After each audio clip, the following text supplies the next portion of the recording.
the 15th letter. To know thyself. What we have spoken about is the emotions, the emotive aspects, the rational soul we spoke about. We spoke about the godly soul. And today we speak about the source and the root of everything. And that is Chabad. Chabad. Chachma Bina V'das, wisdom, understanding, and knowledge, is the root source of everything, of all of the other powers of the soul. So what is Chachma Bina V'das? And we're speaking in reference to the godly soul. For the rational soul, the focus would be positive, rational, logical things, I guess. And here, as everything of the godly soul, its focus is on the divine, on God. So it's using your mind, your intelligence in that direction. So Chachma, the source of intellect, that which apprehends God and God's wisdom and greatness, how God conducts the world. So it apprehends it, kind of gets it, but on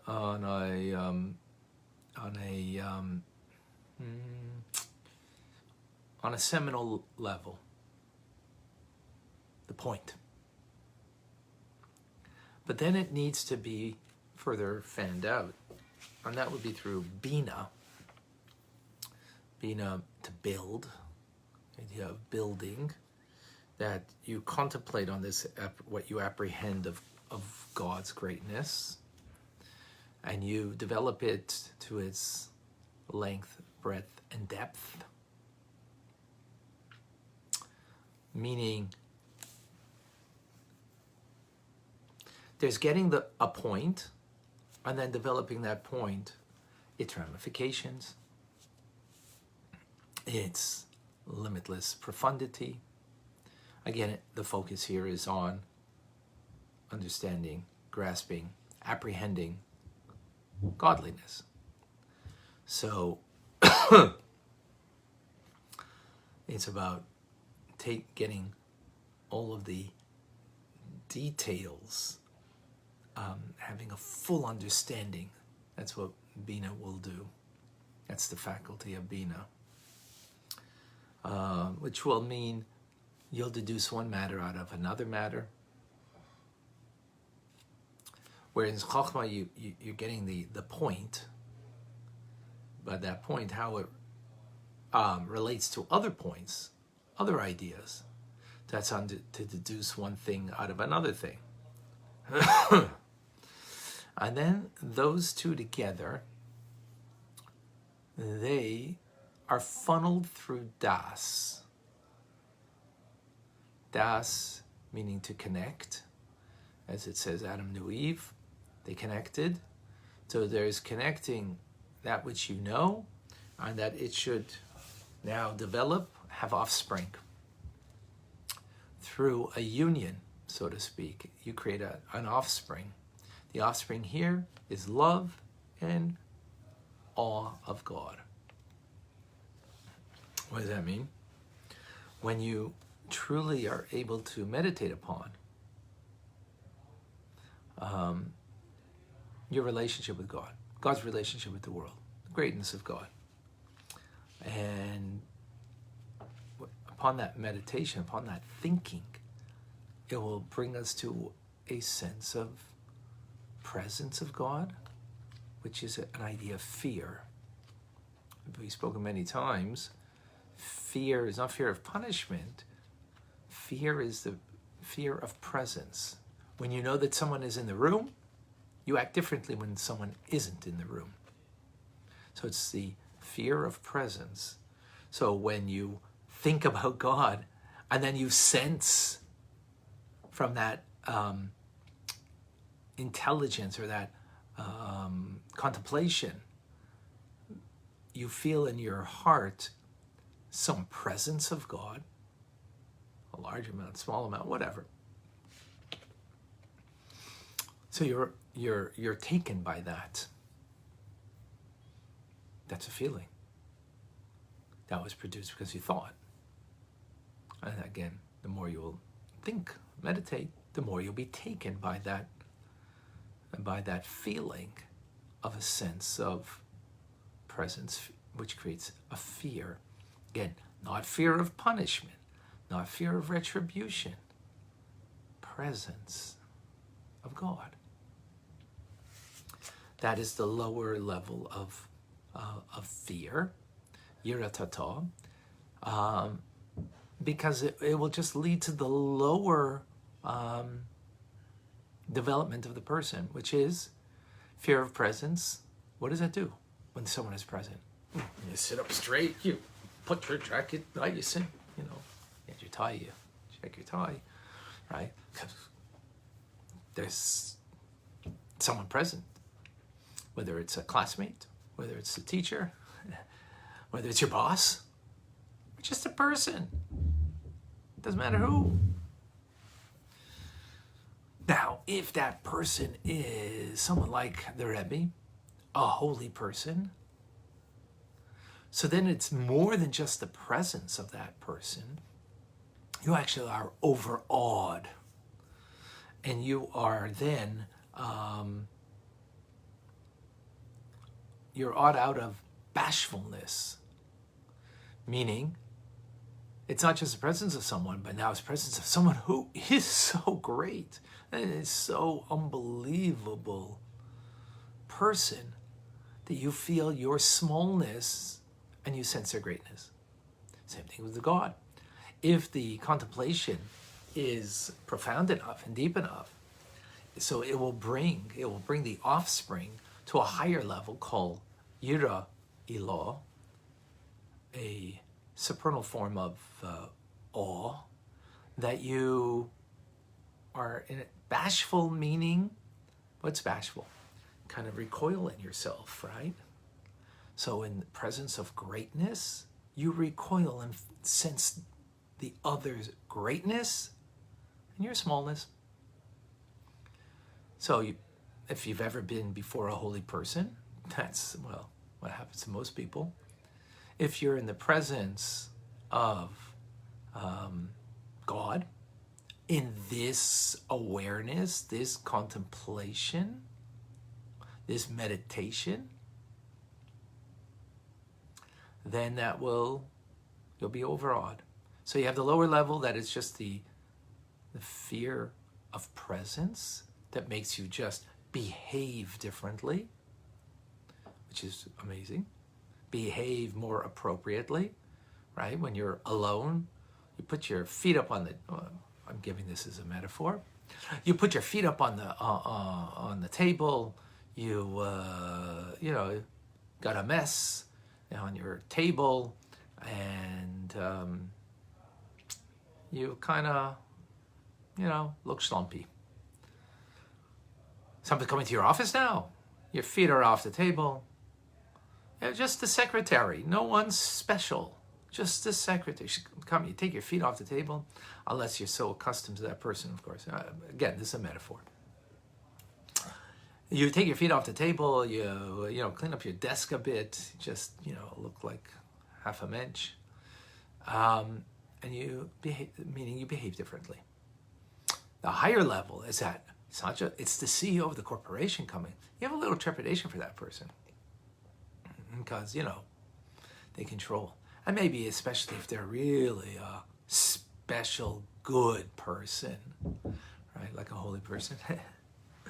So you have a much more of a trepidation, right? You feel their greatness, CEO, and I'm just a small guy. And you feel your smallness now. Whereas when you're alone, you don't. Those are two levels, right? Then in love, which, in other words, what are we talking about? We're talking about a meditation, a contemplation of God's greatness, your relationship with God, that produces two levels of fear/awe, it can also produce a love. Higher level of love is a delighting in God, which is Ava Tainugim, is a difficult thing. Magnanimous love. And then the lower love is that you replace the love that you have for things, for the source of those things, which is God. So you love food, you replace it for the love of God. You love, so you appreciate the attachment that that God is the source of your vitality and not the palate, the taste on the palate. That's a lower level of love. So those two things are related. Now, how does this all work itself? How is it from intelligence, from Chachma and Bina, you can create,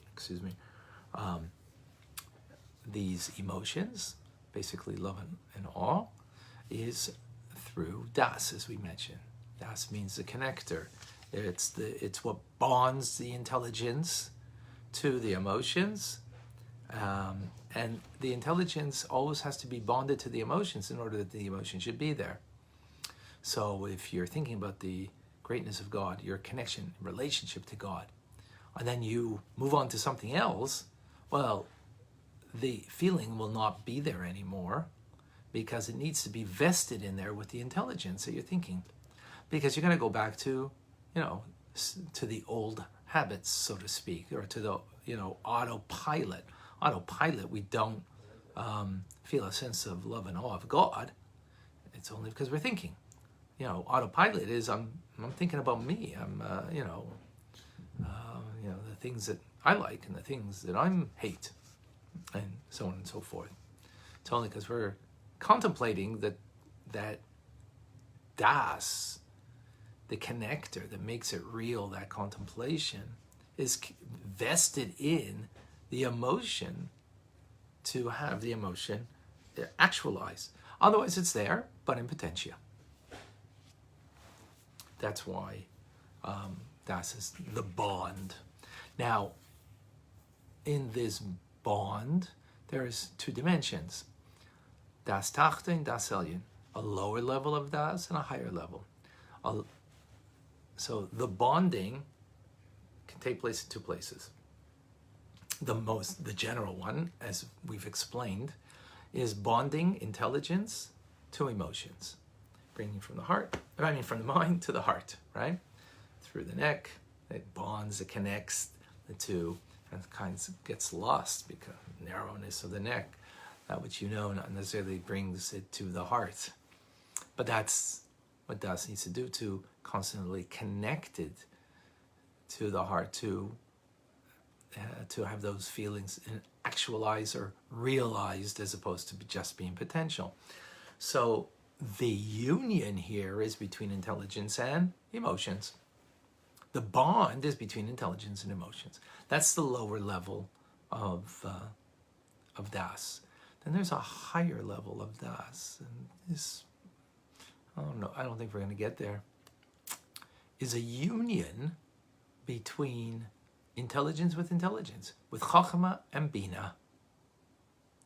That there's a union between the intelligence itself, between Chachma, the seminal awareness, apprehension of the greatness of God, our relationship with God, and Bina, that there's a union there. That union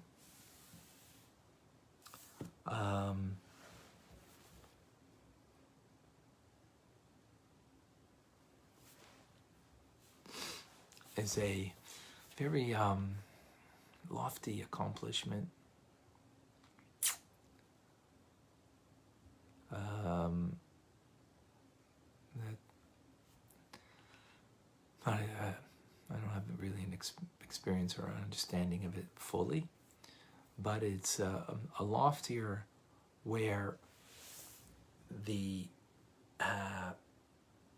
first level, the lower level of Das, it's it's a process of filtering from the mind and bringing it into the heart. As we all know, that's a great process in order that things that you know, that you know about God, that you should have some sense of it, a feeling in your heart. So it's a process. This higher level, it's no process. The fact that there's a union between Chachma and Bina, there's the process, and that process is much more natural, so to say. I don't know if natural is the right word, but there's a greater connectivity there, because a seminal idea to be brought into length, depth, and breadth is, you know, the two come together. So once you have it there, it's sort of like an automatic emotion that's created. It's like being on top of the mountain and you just see it all. So you have that clarity. So once there's a union between Chachma and Bina, you'll have a vision on top of the mountain, and then it goes direct to the emotion. The only thing I could, bring an idea is that Rebbe once drank a lot of l'chaim on Purim by the Purim Farbrengen, 1958. I wasn't there. And the Rebbe just told a story about the Tzemach Tzedek, third Lubavitcher Rebbe, and how he had drank once by Purim also a lot of Chaim, and that he went over with his head and just like that thought about the presence of God, and the effect of the alcohol went away immediately. And so it was by the Rebbe.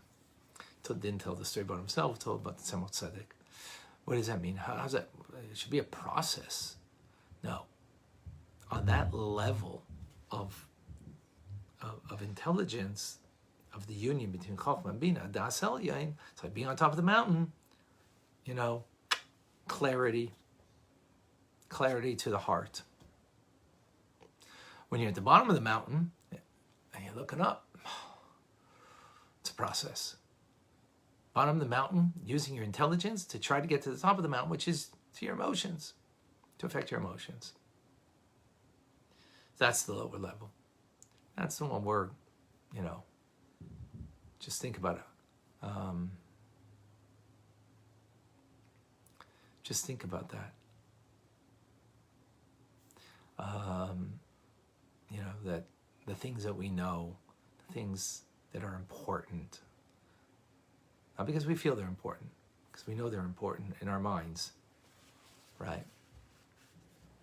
If we feel they're important only, it's just because of our our natural instinctual connection to that thing. But the things like God,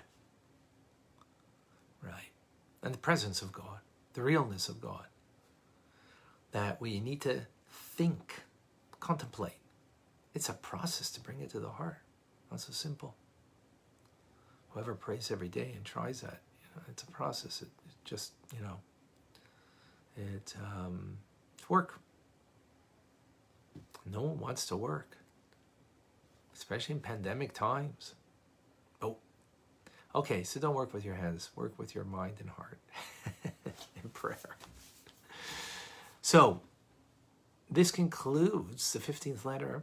From here, with our understanding of the makeup of our soul and the intelligence of our soul and the emotions of our souls, both from the rational soul and the godly soul, this will then give us an understanding of how God is to be found in this world and all worlds, on spiritual worlds, and how we can apprehend, comprehend, and to know God. Just as we can know just as we can know ourselves, but as we know ourselves, we can know God. That's amazing. So know thyself, so you can know thy God. Know yourself, so you can know your God. That's a double whammy, a double greatness that we can achieve. All right. It's very powerful.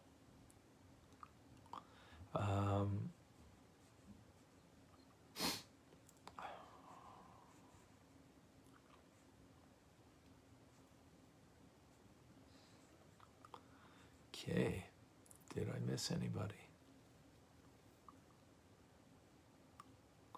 Stan, thank you. Kevin, Sigalit, good morning. Omar from Texas, Cynthia from New Jersey, Deborah from Florida, Erica from Norway.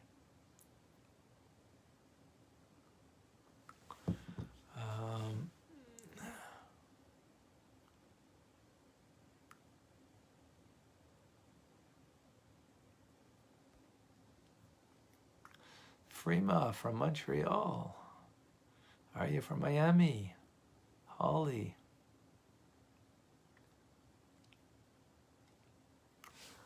Yes, Holly. Holly says, fear of presence. Great. It is an amazing concept. We dealt with this in chapter 41 of the first book at great length. Excuse me. Still allergies out there until the first frost.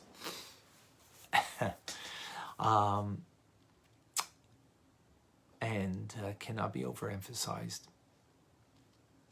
This idea. Whenever you are want to gain greater control of self, don't think about yourself. Think about God being present, and that you're standing before Him, and He is just rooting you on to be the best you can be. The more godly you can be. Not He's looking, you know. Let me see. How could I judge you more harshly? Not at all, God forbid. That's not a Jewish idea at all. Just God's presence, that should make us behave differently. Just knowing. So when you're lazy and you think God is present, that might move you. If you're angry and you think about God's presence, that might just dissipate that anger.